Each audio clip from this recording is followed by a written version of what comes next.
Alpha.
Hi, my name is Ayananka Bose, and here, as you see, I have the new FX6.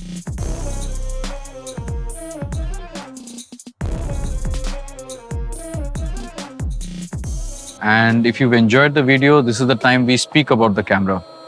When the guys at Sony asked me to take a test on the new FX6, because I'm not really used to seeing a camera that is so small. We're used to much bigger cameras. When it came to testing, I really thought that we should test it in real world conditions, you know. As a cinematographer, I've always seen manuals, and you've seen manuals where you see all these gray scales and color scales and all that. So this video, you can see, has been really pushed to exploit everything about the camera. But first up, my first reaction about this camera, it's fantastic. Genuinely, there are things about this camera that has blown me away. One, it's very small, you know. At the end of the day, we purposely didn't get any track, trolley, paraphernalia, just because we can showcase how easy it is to kind of have this camera handle the whole day. Starting with the size, it's really a very friendly camera. If you were to be alone and shoot on your own, this is all you get. It's a simple, really light camera. To me, this was one of the first things that kind of make me want to use this camera in many of my feature film situations where we are really running and gunning and, you know, using the stuff. In this small camera, you do not expect much clarity in the visuals.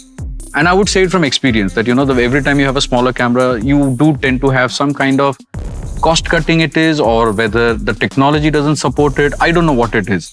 But this has a 4K sensor. It's a full frame sensor.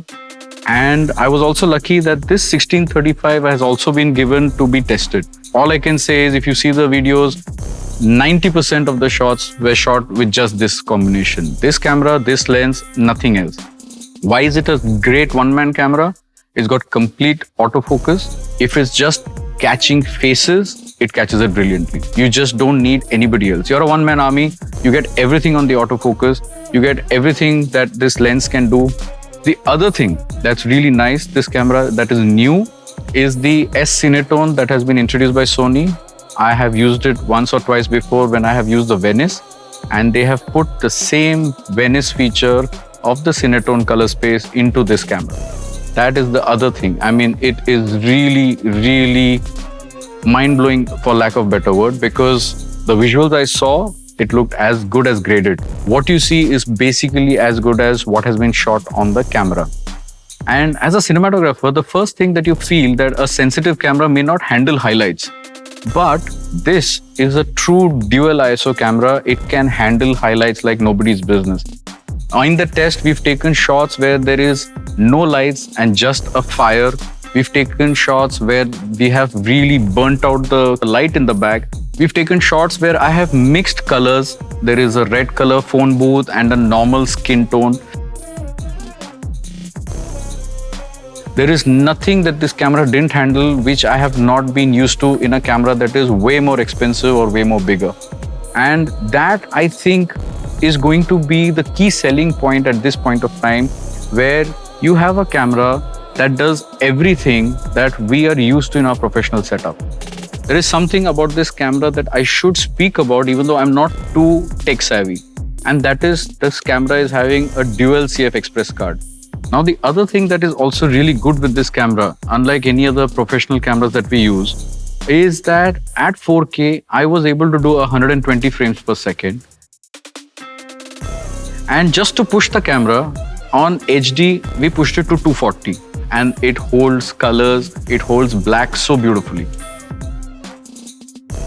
So for all of you who are used to being a one-man army, I think this is like a big thing for you guys. So maybe that is something also for you guys to enjoy.